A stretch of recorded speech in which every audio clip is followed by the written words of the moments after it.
আঙ্গর দাদা তো ফুটবল খেলতো, প্রতি ম্যাচে 35টা 40টা গোল হইতো, কিন্তু আঙ্গর দাদির লগে পাইতো না। আমার দাদা খেলতো ক্রিকেট বল, লোয়ার ব্যাট দিয়ে বলে বাড়ি মারতো, লোয়ার ব্যাট বইটা দিত গা।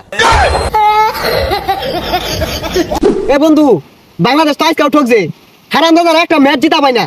ভাবতাছি এগুলার কামড়া রাখাম, 2 দিন পরে তো এগুলা গুহালে ভাত খাইবো। এই যে খাবারটা দিতাছি না, কয়েকটা কামড়া রাখবামি না। এটা তুই কি শুনাইলি রে? হ্যাঁ, খেলছে আঙ্গর দাদারা, এই নম্বর ক্রিকেট বল আছে, 3 জনে মিললা মারছে, দাদা এল্লাই বাড়ি মারছে, সীমামা পার হইয়া আর 2 গ্রাম পার হয়ে গেছে গা। আর ওখানে রে খেলে শেষ করে আছে রে।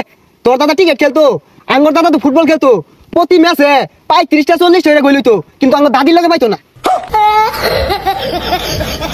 না মানে আঙ্গর দাদির লগে খেলা পাইছে না, আঙ্গর দাদি একটা খেলোয়াড় আছিল, এদম বলে 20-30 জনের লগে খেলতো। কি শুনাইলি রে? হ্যাঁ, না না, আমি এই হারামজাদা গোর কথা কই, এরা কোন ধরনের ক্রিকেট খেলে? এটা খেলে বাড়ি মারে তো সীমামায় পার হওয়া হয় না। আরে সীমামা না, সীমা না, আঙ্গর দাদা খেলতো বল। মেসি বলে আঙ্গর দাদার লগে 5 দিয়ে একটা 6 মাস দৌড় পারছে, তাও দাদার একটা পুরা ধরার পাইছে না। এটা তুই কি শুনাইলি রে? হ্যাঁ, তোর দাদা খেলতো ফুটবল, আমার দাদা খেলতো ক্রিকেট বল, লোয়ার ব্যাট দিয়ে বলে বাড়ি মারতো, লোয়ার ব্যাট বইটা দিত গা। কি কস? তোর দাদা একদম প্লেয়ার আছিল, আঙ্গর দাদাও বেড়া খেলোয়াড় আছিল। একবার শট মারছে বল মাঝে, বল যায় স্টেডিয়ামের গ্যালারি ভাঙ্গি আসছে। হ্যাঁ, তাহলে তোর দাদা তো দাদির লগে পাইলো নাকি? আমি বুঝি না, দাদা তো বহুত বড় বড় স্টেডিয়ামে খেলছে, কিন্তু দাদির স্টেডিয়ামের সীমানা খুঁজে পাইছে না, বেড়া বড় আছিল মনে হয়। হ্যাঁ, ওই কথাটাই, দাদা যেহেতু বিশাল খেলোয়াড় আছেন, আমি তো দাদার নাতিন, কিছুটা শিখছি। এই ইংল্যান্ড খেলা হয় না, ওই না আমার লয়ে যায় খেলবার লাগিয়া। আর ইংল্যান্ড সরকার না, ছোটখাটো খেলা হইলে আমার ডাক দেওয়া ছাড়া খেলা শুরুই করে না, ওই খেলাটাই খেলি আমি। আঙ্গর দাদা আমার যাইতে সময় শিখাইতে হয়ে গেছে, কইলো নাতিন দেখ আমি তো বেড়া খেলোয়াড় আছিলাম, তোর তো উল লাগবো। পরে আমি মোটামুটি ভালাই খেলি, ওই যে এমবাপ্পির বদলে ওইদিকে ফাইনাল খেলাটা আমার তুলবার চাইছি। আমার তো না, ও বিরাট কোহলি আছে না, আর পাকিস্তানের যে রাশেদ খান আছে, এরা বুদ্ধি পরামর্শ নেই, আমি আবার শিখাই দিই কিভাবে মারলে বাউন্ডারি বুকি মারলে 6 ছক্কা হইব, ওগুলো পরামর্শ দিই। শেষ করে আছে রে।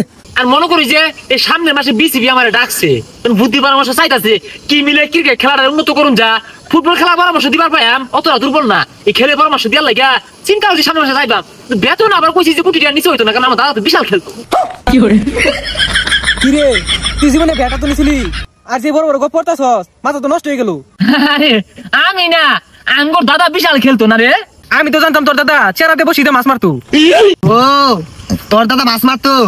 আঙ্গর দাদা আছিল খেলোয়াড়, ইংল্যান্ডে কয়েকদিন পর পরই খেলতো, লিগে ডাকতো ইংল্যান্ডের।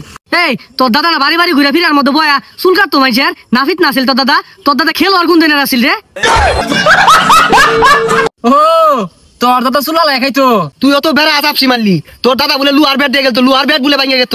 এই তোর বংশের মধ্যে কে ক্রিকেট বলা তুমি নিছে, আর বড় বড় গপ পড়ো যাইতে যা। এই তোর দাদা জীবন এই রাখে তো খেলা দেখছে, আইরা বড় বড় গপ্প মারাইতাছ, যাইতে যা। বন্ধু এগুলো বলছে না, আমরা যাই না, এগুলো লাগে আঙ্গুল বন্ধু না। হ্যাঁ, আমরা যে খেল খেলছি আমার দাদারাও খেলছে, আমরা না বাংলাদেশ ক্রিকেট খেলা ফুটবল খেলা পরিবর্তন ঘটাইবা। হ্যাঁ, আমার দাদা আছিল খেলোয়াড়।